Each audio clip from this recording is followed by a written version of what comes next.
on, man? It's Deion Dawkins, and you listening to the Real Deal Sports Show on the Beat 105.5. Yes, sir. Coming to you live from the Rock Palm Broker Studio, Real Deal Sports Show with the Radman. It's Internet Passport. We have Bilal. We have BacSpin. We also have, of course, the Radman. And he had something he needs to get off his chest. He needs something that he needs just to say when it comes to the NBA.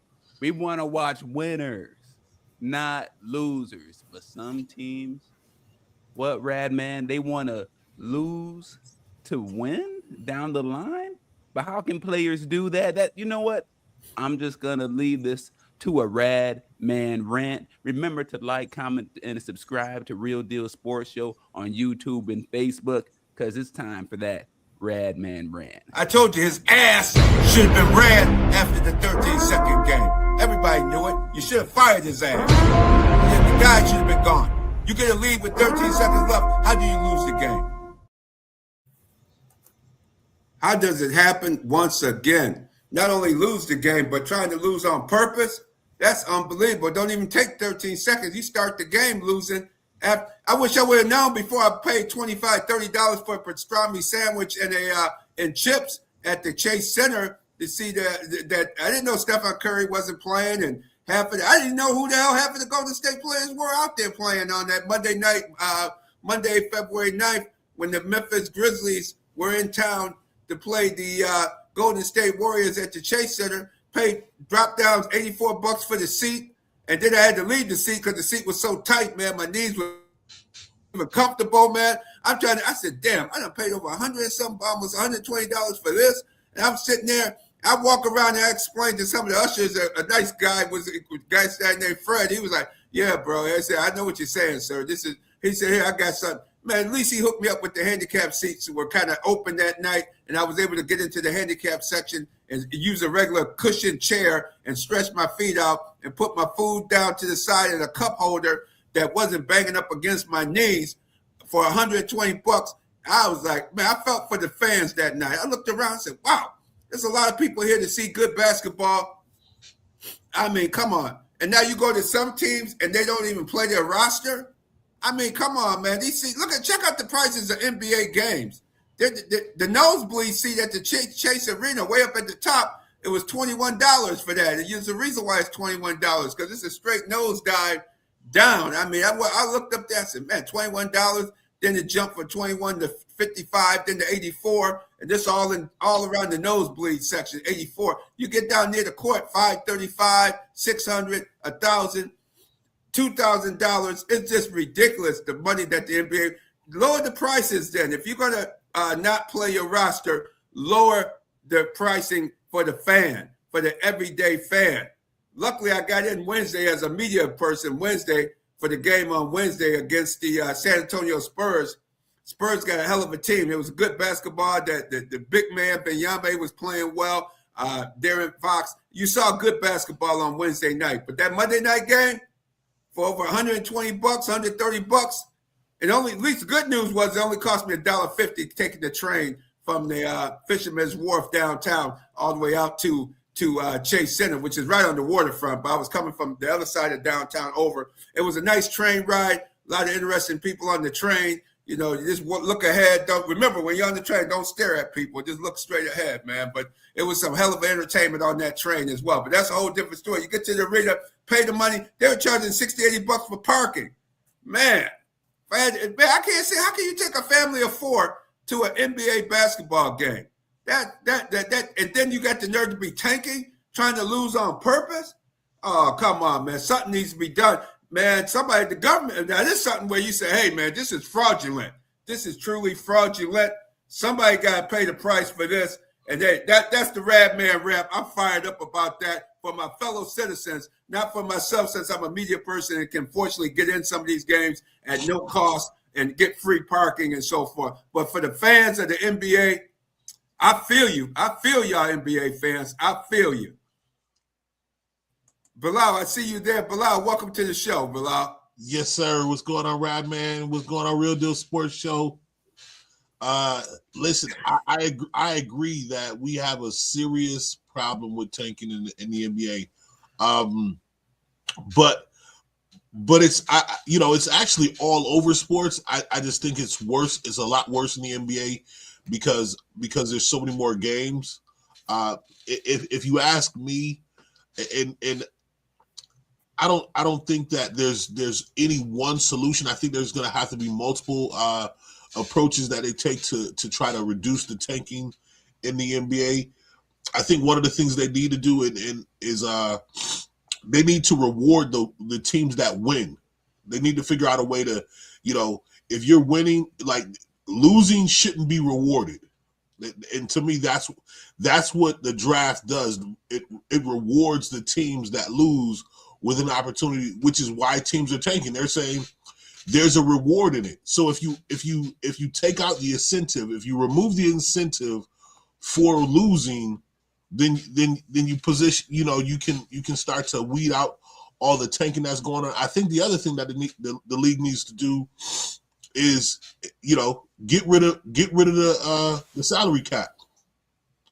You want to see you eliminate the incentive for losing and eliminate the salary cap. I guarantee you see teams stop tanking because it'll position organizations to say, hey, there's not only the reward at the end of the season for winning, but I also have an opportunity to gain better more talent going forward if that means I'm winning and teams are attracted to want to come here. Absolutely. Internet passport must be still fun. Go ahead, Internet passport. Oh yeah, it's just something where when you end up seeing teams, it's one thing where teams are bad and they lose and they need to get a higher pick to infuse some talents into them so they can have a better product there on the court. But it's one thing when you're like the Utah Jazz out there, blatantly you're up, you pull your starters out, and then you put your backups in just to lose the game. It's one thing when you're bad, but when you're so blatant, it is a problem. It happens across sports that you see, teams that want to lose, but at least they try and do it covertly. It's become such a problem that you can see it there blatantly happen, and teams don't care.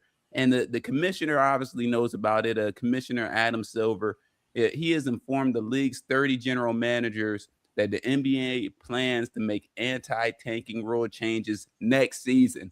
I'm like, heck, I want to see him now. I want to see him do some type of emergency meeting, pull these people together.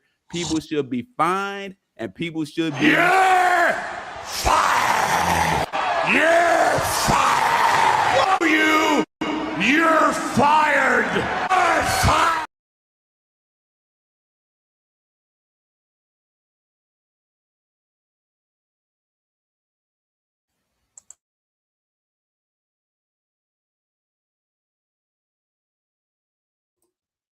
If you had to put yourself there into the player's shoes, one thing that you would notice is that, hey, I don't want to be a loser. I don't want to purposely lose. How does that affect you and your performance?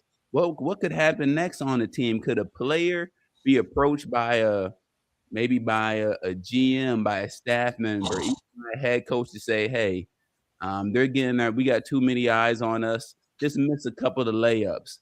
But now we have to worry about that and players gambling and people having some type of issues when it comes to on court performances. Something has to change. It needs to happen now. But I also want to get and ask J-GILLZ at Zeal Talk Upstate his opinion when it comes to this matter. J-GILLZ, how are you? And what are your thoughts on the NBA and this tanking problem? Hey, good morning, Real Deal Sports Show. Hey, man, I'm going to tell you just like this. To me, it's not just about the tanking in the league. Viewership, as we know, has been going down and been going down for a long time. If we look at the last finals that just was played, OKC versus the Pacers, two phenomenal teams. OKC, a fantastic team.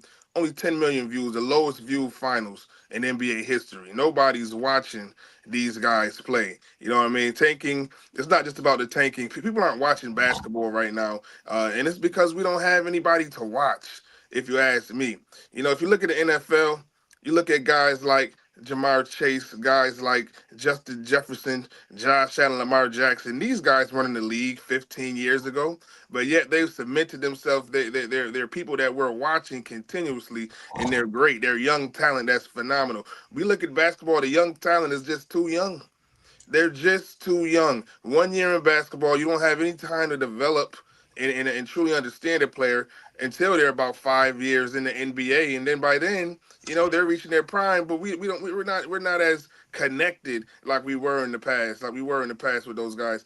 To me, it's an oversaturated league right now. Too many people being in the NBA, and we're not allowed to really understand who they are unless it's a guy like the Boozer twins, or Cayenne Anthony. That storyline there because it's built in history. Those are legacy players. A guy like Ronnie James, But these regular folks, just like our Rochester athletes right now, we're connected to them, but that's a very small sample size. And I think that on a global scale, putting in these international athletes, and it's just we're not connected to the product on the court, and that's if you ask me. So when I'm NBA don't start for me until April anyways. I don't start watching till the playoffs. You know what I mean? Because the true talent are the guys who we're gonna see day in and day out, the Steph Currys of the world, and those OGs who are gonna be making the playoffs doing things. But it's to me it's not a tanking problem, it's a viewership problem, and we're just not connected to the product on the field. On the I, court. I think you make some great points, J. Gill. Internet Passport made a great point as well earlier that I wanted to circle back around to. When you see a game like what happened with the Utah Jazz, the first thought that came to my mind was the gambling issue. Like you raise so many questions and suspicions when you have a lead and then sit all your starters, and there's already so many questions around how what line has been drawn and where are we with the whole gambling, the legalized gambling issue, and players or different officials with respect to a franchise being involved. So when you have things like that happening in game and fans and media aren't oblivious to it, they see what's going on. So you want to be you got to be real careful about seeing what I mean, what questions that raises for the league. And I think that's the thing Adam Silver should be asking is how are fans going to receive that? Great points, J-GILLZ, and I think to that end, you're right. There's definitely a viewership issue, and I think that's as much as everyone likes. They dog out the players for load managing and all that. I think there's so many teams now that you have a watered down product on the court, right? And they're talking about adding more teams to the league in the next couple of years, man. You're either reduce the number of games or make fewer teams, because the viewership is only going to continue to go down if you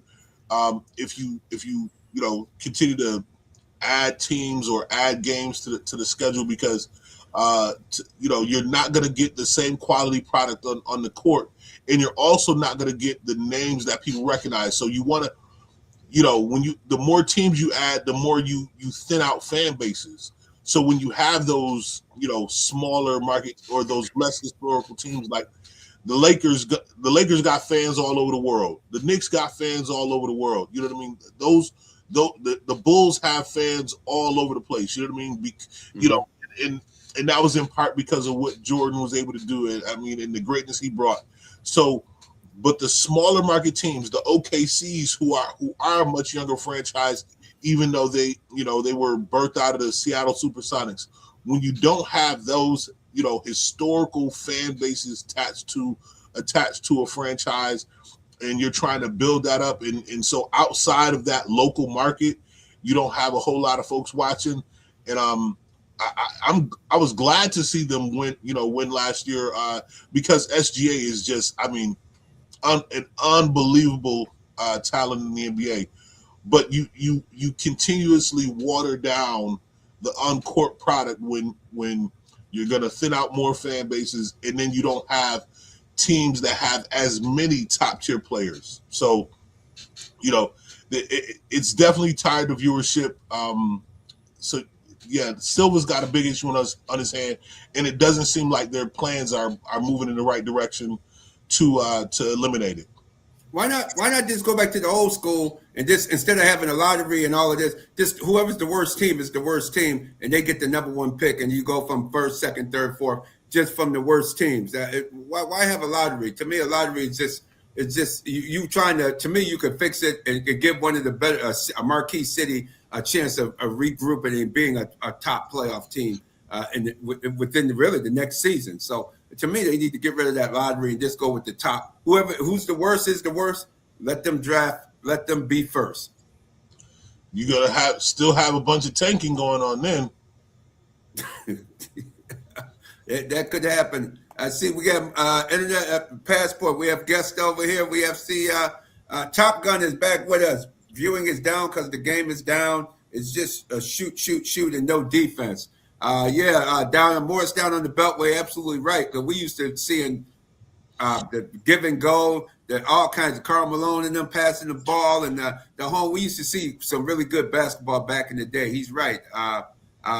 That's a good point down there on the Beltway. Rob Parry said, don't even bother going to the game and things of that nature. They'll wake up sooner or later. A lot of interesting comments there. Yes, indeed. Well, Radman, it's just, we all know that when it comes to the NBA, they want to continue to grow, make more money year over year, and they want to get more eyes on them. So just moving on, one thing that they had was the All-Star game there as well. But speaking of All-Stars, one of our All-Star sponsors is award-winning Marion Rivera Insurance Agency for auto, home, health, and life insurance at 1038 Lyle Ave or 511 Bean Road, Suite B. Give them a call. They help us save a lot of money, and they can help you save a lot of money. Give them a call at 585-360-0094. Once again, that's 585-360-0094. And remember to like, comment, and subscribe to Real Deal Sports Show with the Radman on YouTube and Facebook. And speaking when it comes to views, the NBA had their All-Star game. And I wanted to start over there with you there, Bilal. When it comes to the NBA All-Star game, they were seeking to showcase, the depth and the reach of the NBA. It's a global sport in there now. And they had 3 All-Star teams. Two of them comprised of Americans and one mainly with foreign-born players. And the shakeup produced some sizzle. Just want to know your reactions and overall thoughts to the All-Star game. So the actual game itself, it was the format was I was okay with the teams. I'll start there. I was cool with having the different teams. You had a team of, let's say, seasoned, because they've been throwing around old head, and I might be considered an old head these days. So let's say the more seasoned players, LeBron, KD, Kawhi, Steph. Even though Steph didn't really play much, they had a team of those guys, and then you had the young gun team.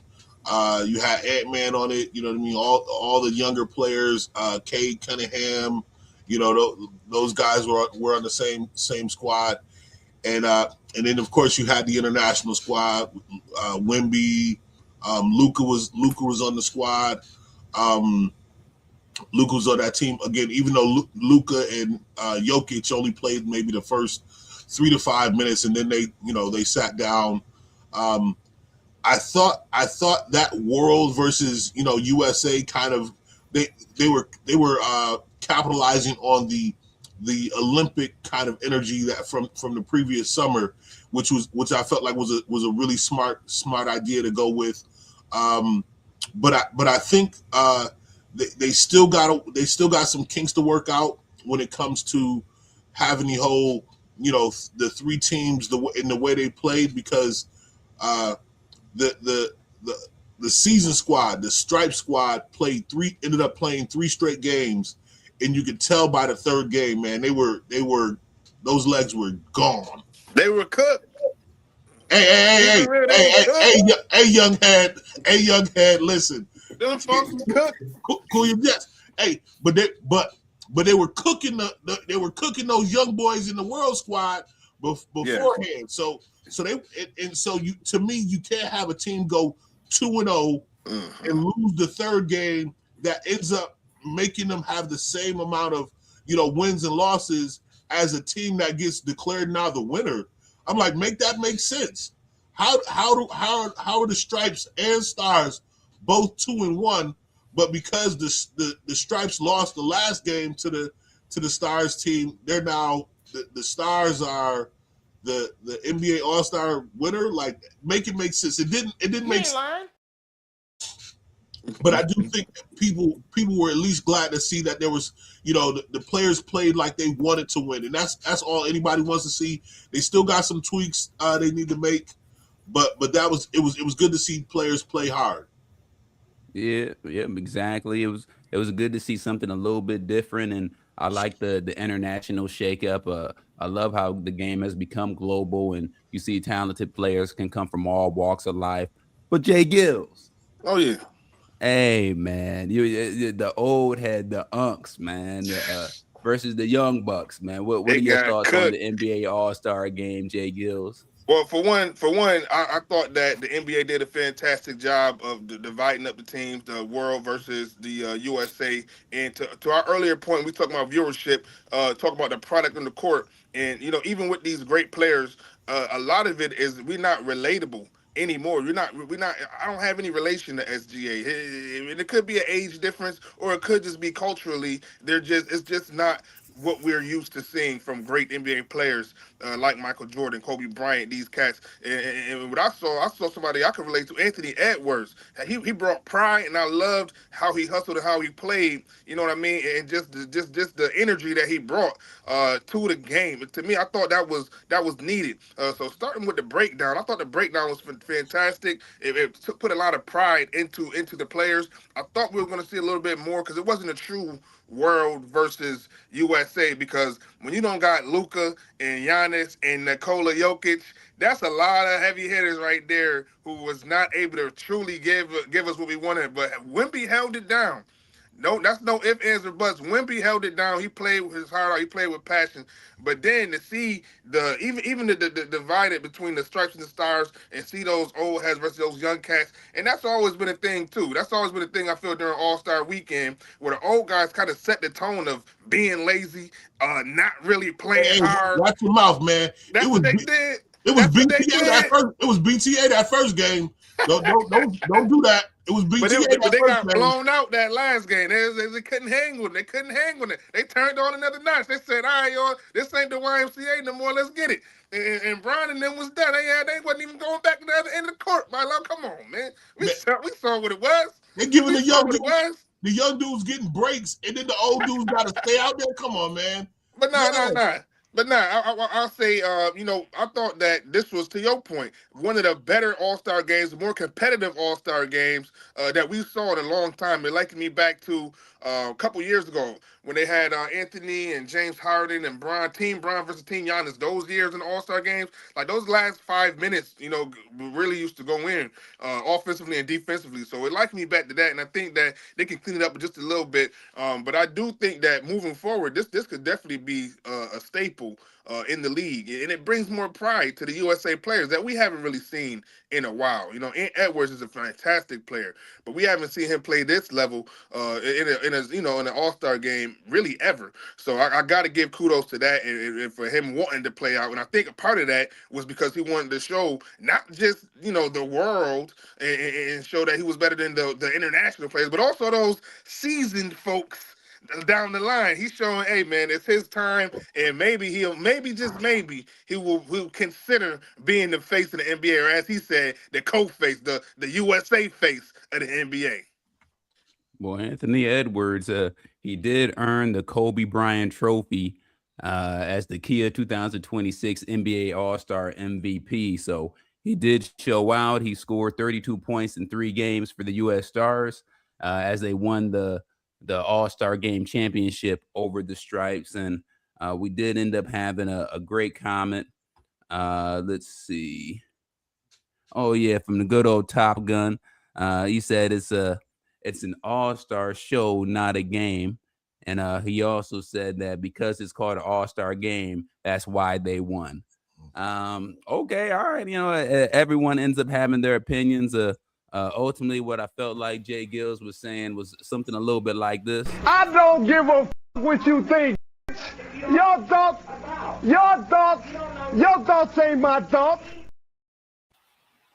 Was he holding the Bible? Thoughts ain't my thoughts. But that was one thing that ended up happening. But for the NBA, they did say that this new format, let's see, ended up having its highest views since 2011. So it's something that did get a lot of people there to watch, a lot of people to see the game, and of course to help it grow. It said it averaged 8.8 viewers on multiple networks per the NBA. So this is something I think that's gonna be repeated next year. But they can always continue to, to tweak and modify it just to keep that interesting. There is all. Any final thoughts when it comes to the NBA, gentlemen? If anything you would like to see or change?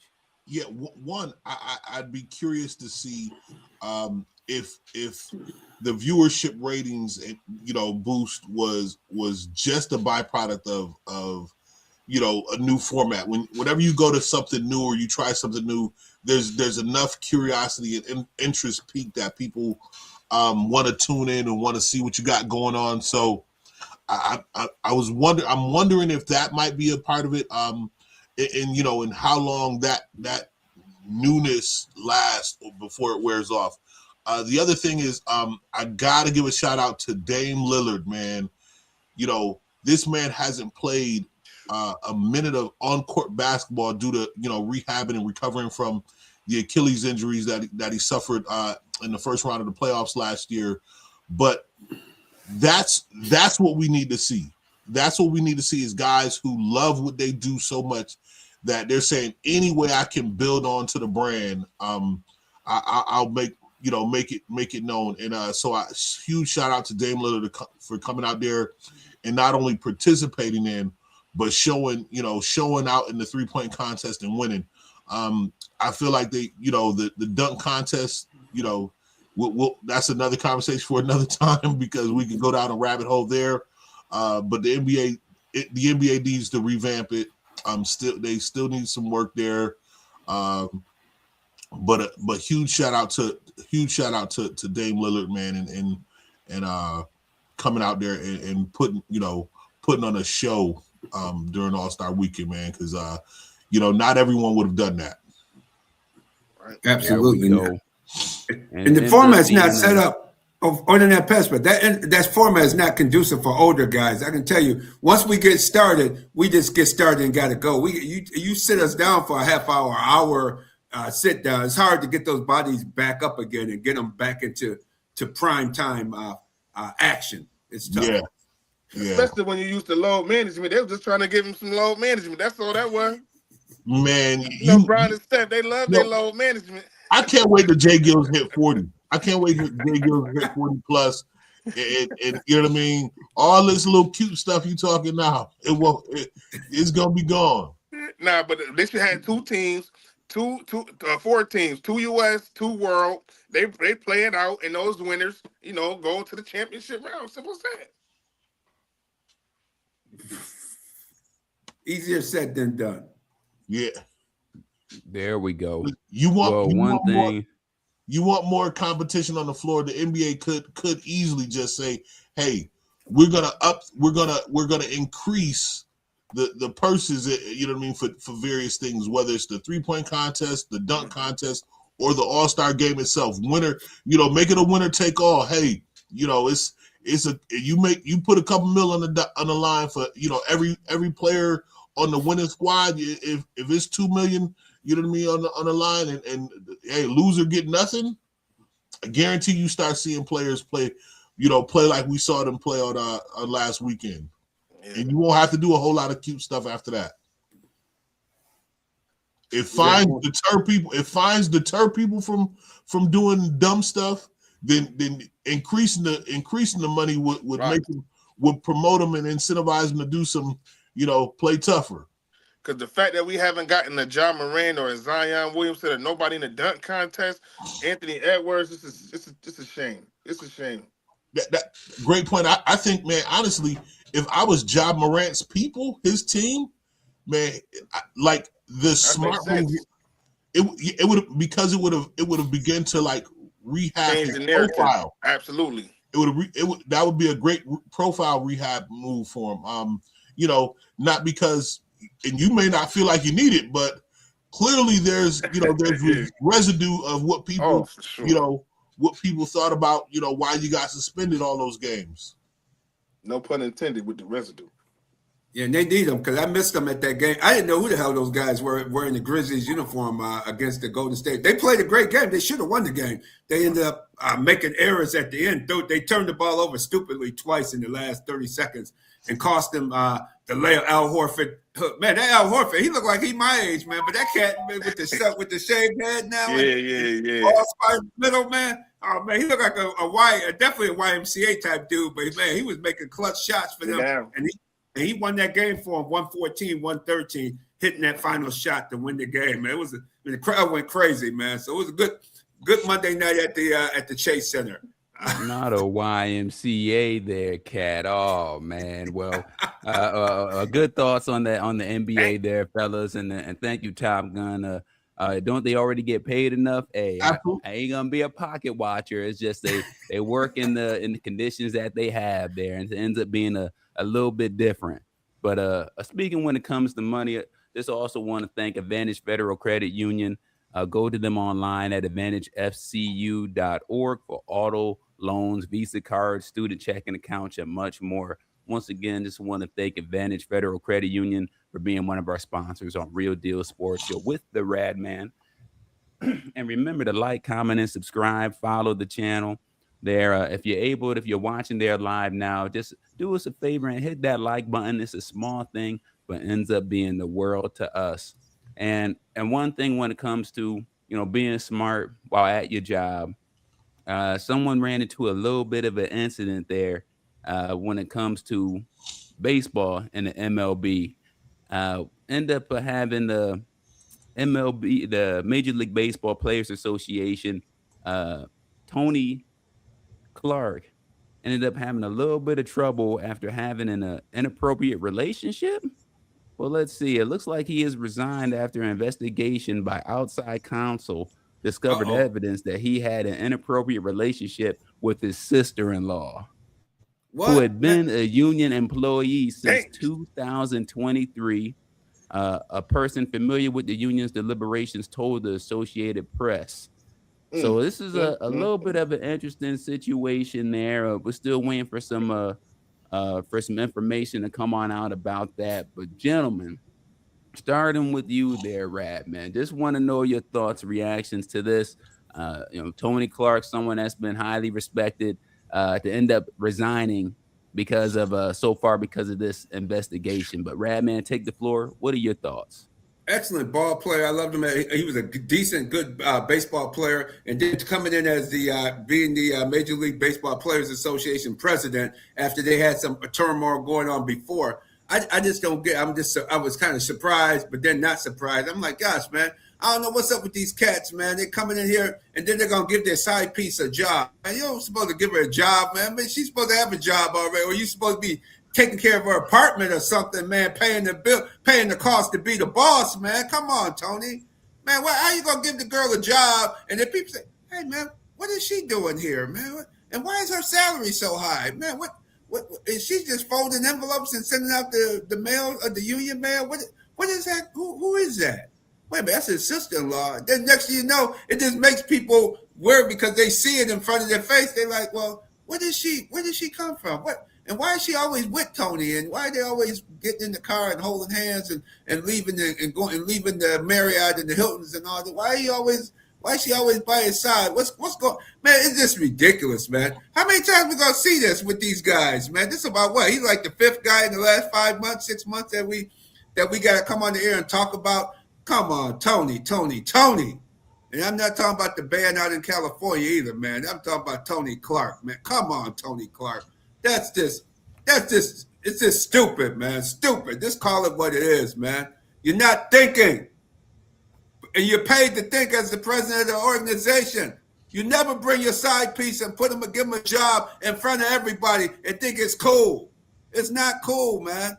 It's not cool at all. Now they're in turmoil. They got big meetings coming up, big contract negotiations going. And Tony would have been perfect for the job. He was doing a great job as the president. But here he is, outside forces. He just thought he was a little greater than he is, right? J-GILLZ, I see you shaking your head. J-GILLZ, what can he lead by example? He just saw what happened to other guys. Now that's crazy. That's crazy. Now I just want to know. Now, is this your wife's sister? Or is this your brother's? Is this your brother's wife? I need to know. Because that's crazy. Well, I didn't even thought of that, man.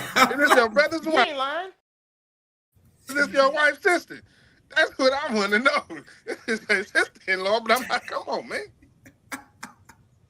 Oh man, unbelievable. I don't want to know. I don't want to know who it is. And that might have been. Yo, we got 2 Radman rants for the day, man. We riding real good off these Radman rants. But to that I said, man, I'm still trying to process. He said, you don't get the side piece of job. I was expecting him to say, man, you got to stop having these side pieces. He said, you just don't get her a job.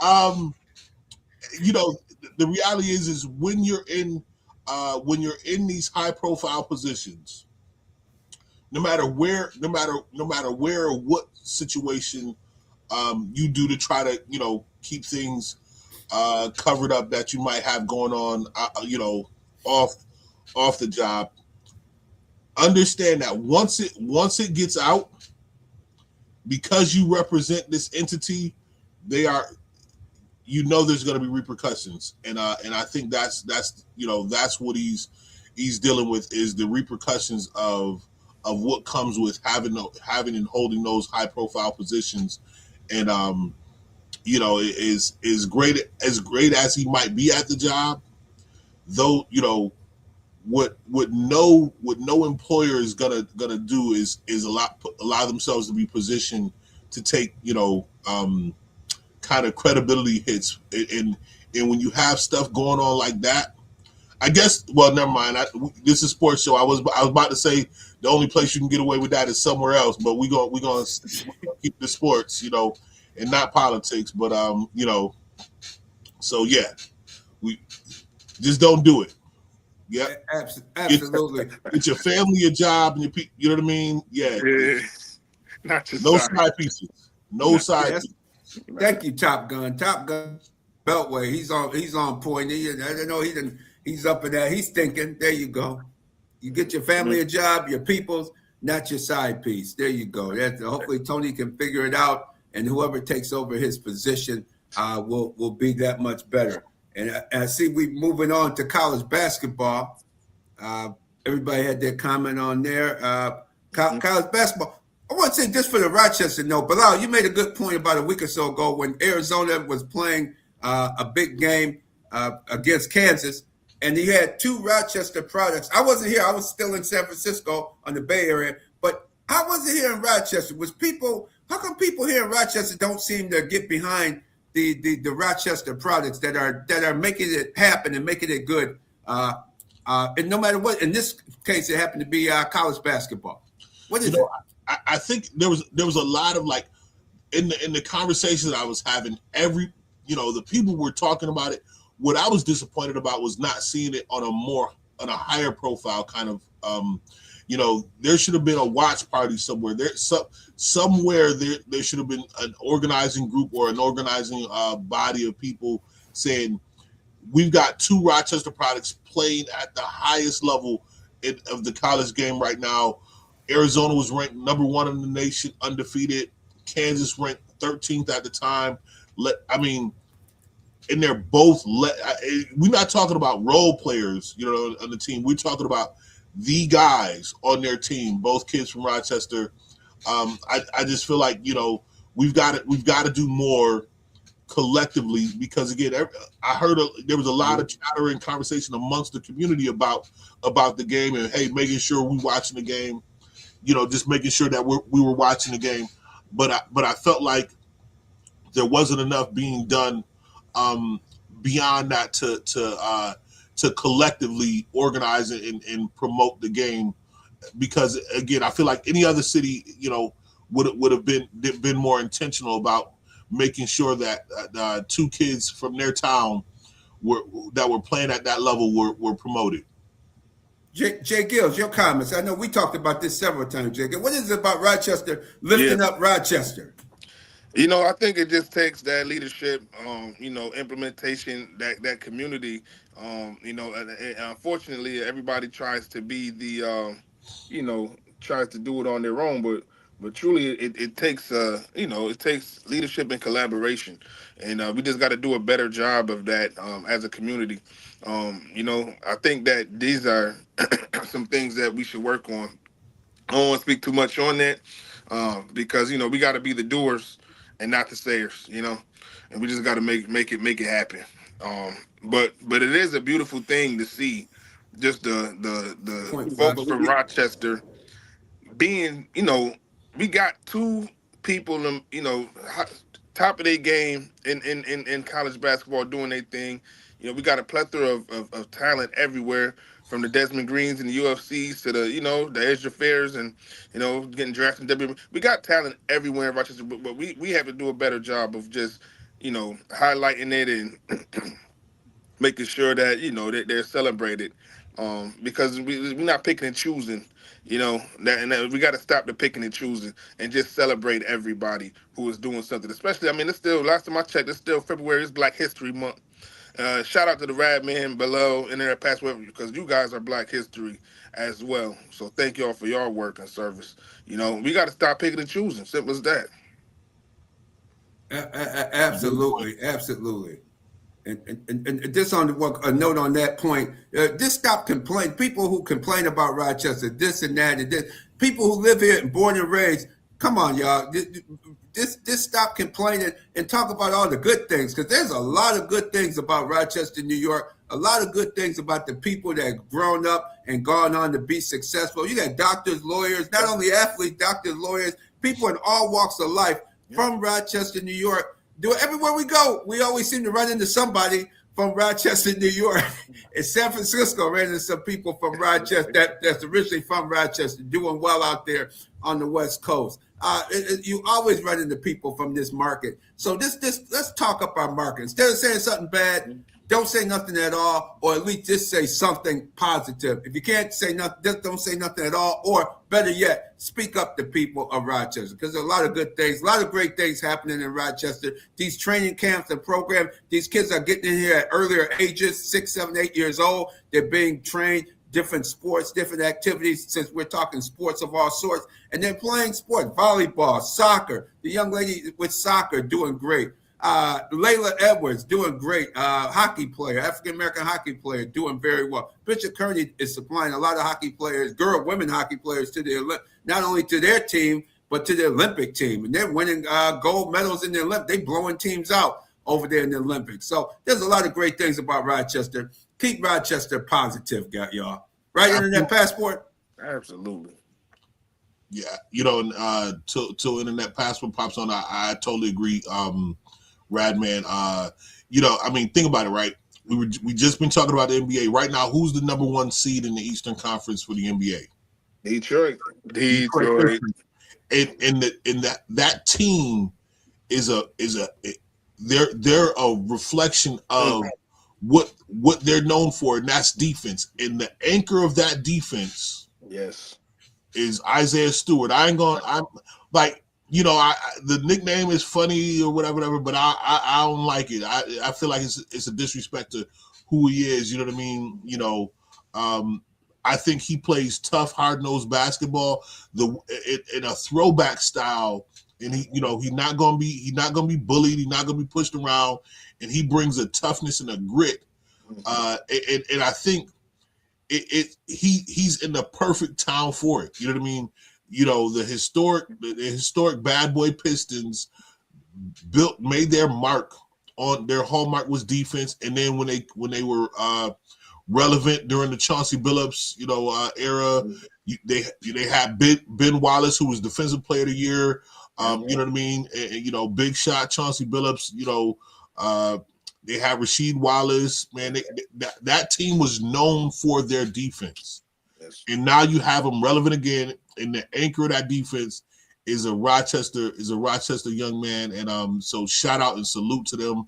Shout out and salute to all the talent that Rochester produces, and and Cade Cunningham is he gets to play as free as he does because he knows he's got he's got a team that's backing him up, and bringing that toughness every night on both sides of the floor.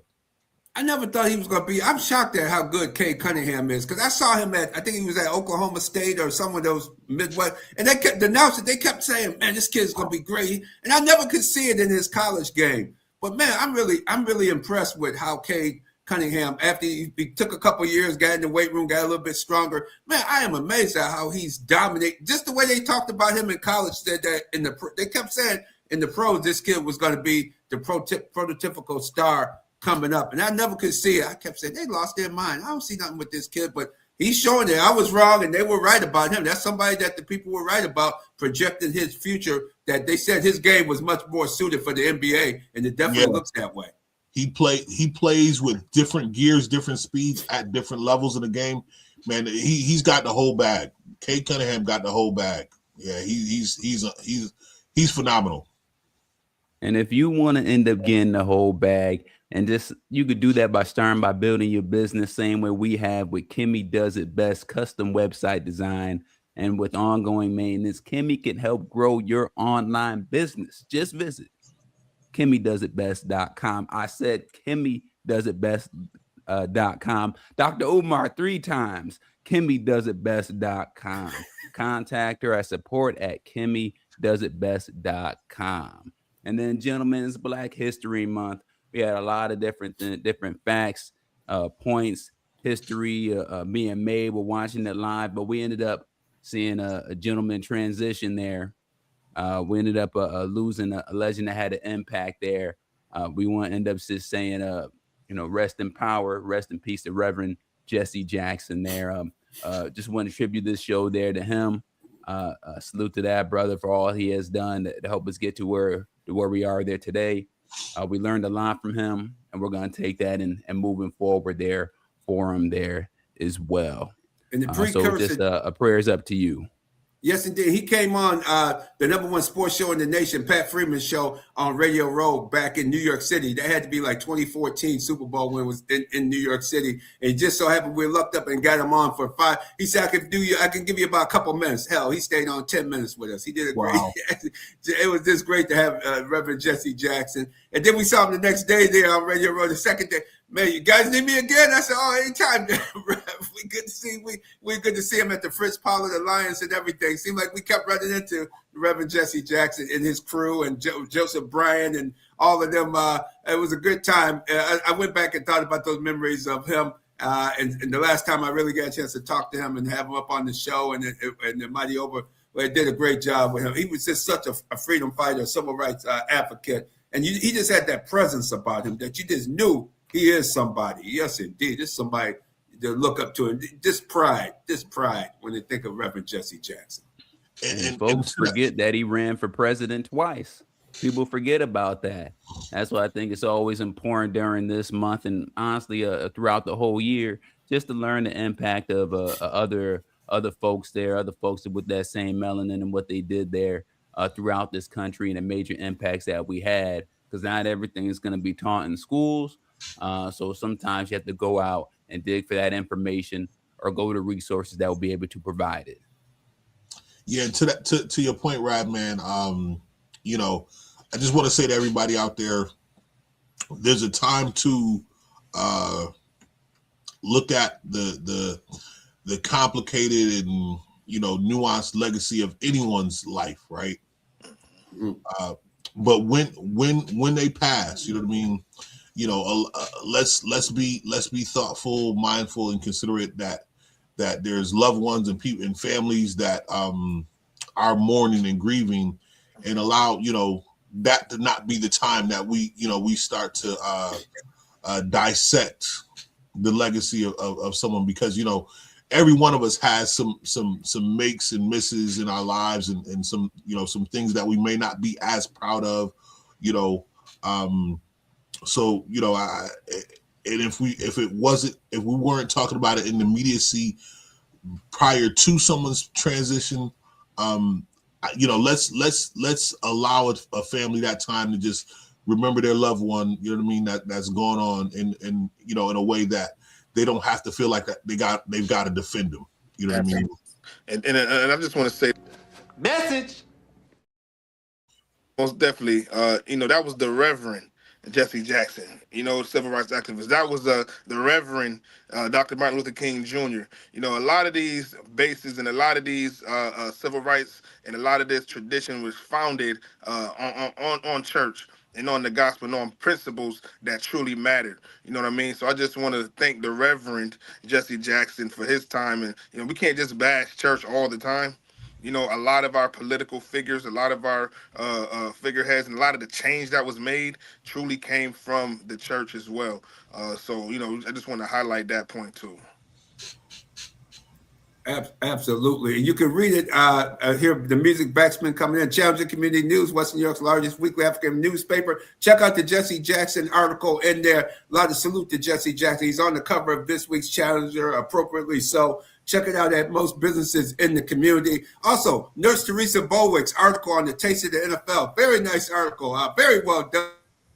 Had a nice time. She came on and joined the crew down in out in San Francisco, out in the Bay Area, and some of her articles will be appearing in Challenger Community News. And the first one is in this week, the taste of the NFL, and she gives you the breakdown on what took place there. Coming up next is the summit with the Fritz Pollard Alliance and Mr. John Wooten. That'll be coming up. Excellent article, and I want to thank everybody that came out from the Rochester area and all across the country that came out and was a part of the show. David, Bernadette, On Stage Plus Television Network, the whole crew that came out to San Francisco to be a part of Real Deal Sports Show. Thank you so much for coming out and pick up Challenger Community News and most businesses in the community. Soul Food Sundays. I know BacSpin, all of us will probably be over there. Soul Food Sunday, Jamaica Soul. Don't forget about them. Check them out. And, of course, the #1 buffet in town. I know, Bilal, where's the #1 buffet in town, Bilal? Listen, Talia of India in the Winjeff Plaza. Go check them out. Get you one of those lunch specials. You will not be disappointed. Listen, Radman, you done put me on to it. 11:30 to 2 p.m. Dinner, 4:40 to 8:30 p.m. 3259 South Winton Road in the Winjeff Plaza. Again, experience the award-winning authentic Indian food in a warm, inviting atmosphere. Talia of India, man. Listen, go check out the lunch buffet or dinner at South Winton Road in the Winjeff Plaza, 3259 South Winton Road. I'll be there after church tomorrow.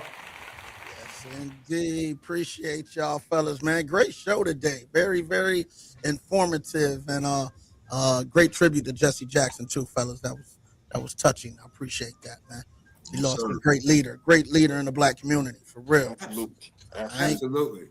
Keep it where you need it, Rock City. That's the Real Deal Sports Show every Saturday morning, 8 a.m. I look forward to chopping it up with the fellas again next week. Same time, same station. Yeah, dig. Y'all don't go nowhere. Coming up next is the Back in Time Mix Show right here on the Beat 105.5.